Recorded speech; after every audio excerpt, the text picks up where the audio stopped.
ஆனா சிலர் நினைக்கிறாங்க நடக்கிற எல்லாமே தேவனுடைய சித்தம் தான். அவர் என்ன சொல்றாங்க, வியாதி வந்தா தேவனுடைய சித்தம், ஆக்சிடென்ட் ஆனா அதுவும் தேவனுடைய சித்தம், கை உடைஞ்சா தேவனுடைய சித்தம், கால் உடைஞ்சாலும் தேவனுடைய சித்தம், என்ன நடந்தாலும் தேவனுடைய சித்தம், செத்தாலும் தேவனுடைய சித்தம், வாழ்ந்தாலும் தேவனுடைய சித்தம், வியாபாரத்துல நல்லா போனா தேவனுடைய சித்தம், அது நல்லா போலனாலும் தேவனுடைய சித்தம், எல்லாமே தேவனுடைய சித்தம் என்று சொல்லுகிறாங்க. எல்லாம் தேவனுடைய சித்தம் அல்ல. ஜீவன் மரணம் என்று ரெண்டு காரியங்கள் இருக்கிறது. அதுல எது தேவனுடைய சித்தம்? ஹலோ, எது தேவனுடைய சித்தம்? ஜீவன். மரணம் அல்ல தேவனுடைய சித்தம், ஜீவன் தான் தேவனுடைய சித்தமாய் இருக்கிறது. அந்த ஜீவன் என்று சொன்னா எல்லா நன்மைகளையும் ஒட்டுமொத்தமா அந்த ஒரு வார்த்தை அடக்கி இருக்கிறது உள்ள. ஜீவன் என்று சொன்னால் எல்லா நன்மைகளும் அந்த ஒரு வார்த்தைக்குள்ள அடங்கி இருக்கிறது. அப்ப தேவன் சொல்றாரு, ஜீவனை தெரிந்து கொள் என்றால் நீ ஜீவனை பெற்று வாழ வேண்டும், ஜீவனை உடையவனா இருக்க வேண்டும் என்று நான் விரும்புகிறேன் என்று சொல்கிறார். 20ஆம் வசனம் பாருங்க.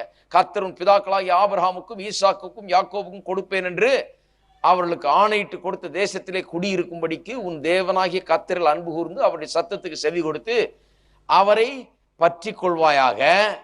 அவரை பிடித்துக் கொள்ளுன்னு சொல்லியிருக்குது. அப்புறம் சொல்லியிருக்குது, அவரே உனக்கு ஜீவனும் தீர்க்காயுசுமானவர்.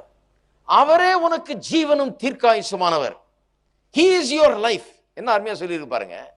அப்ப he is your lifeனா அவரே உனக்கு ஜீவனானவர்னு சொன்னா அவருடைய வார்த்தையின் அடிப்படையில் அப்ப வாழ ஆரம்பிங்க. அவர் சொல்லுகிறதை செய்யுங்கள், அவருக்கு கீழ்ப்படியுங்கள்.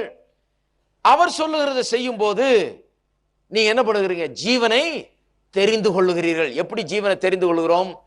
திட்டவட்டமா சொல்லி இருக்குது. அவருடைய வார்த்தைக்கு செவி கொடுத்து அவரை பற்றி கொண்டால், அவருடைய வார்த்தைக்கு செவி கொடுத்து அதன்படி செய்தால், அதுதான் ஜீவனை தெரிந்து கொள்வது. அப்ப ஜீவனை தெரிந்து கொள்ள வேண்டும். ஜீவனை தெரிந்து கொள்றதுக்கு நிச்சயமான ஒரு வழி ஒன்று இருக்கிறது. ஜீவனை தெரிந்து கொண்டால்தான் ஜீவன் நமக்கு உண்டாயிருக்கும். நல்ல காரியங்கள் எப்ப நடக்கும்? நாம் அதை தெரிந்து கொள்ள வேண்டும்.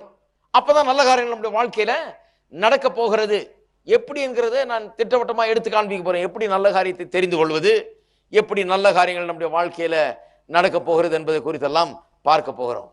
ஜீவனை தெரிந்து கொள்கிறதுனா தேவனுடைய வார்த்தையின்படி செய்து அதன்படி நடப்பித்து அதற்கு செவி கொடுத்து அதன்படி செய்கிறது. அப்படி தெரிந்து கொள்ளும் போதுதான் ஜீவன் நமக்கு உண்டாயிருக்கிறது. சும்மா ஜீவன் தொப்புன்னு வானத்திலிருந்து எல்லா நல்ல காரியங்களும் நம்முடைய தலையில விழுந்துடுறது கிடையாது. தேவன் சொன்ன வார்த்தைகளை எடுத்து அதை விசுவாசித்து அதை பேசி அதை உள்ளத்திலே வைத்து அதை நம்பி அதை நம்முடைய உள்ளத்திலே ஏற்றுக்கொண்டு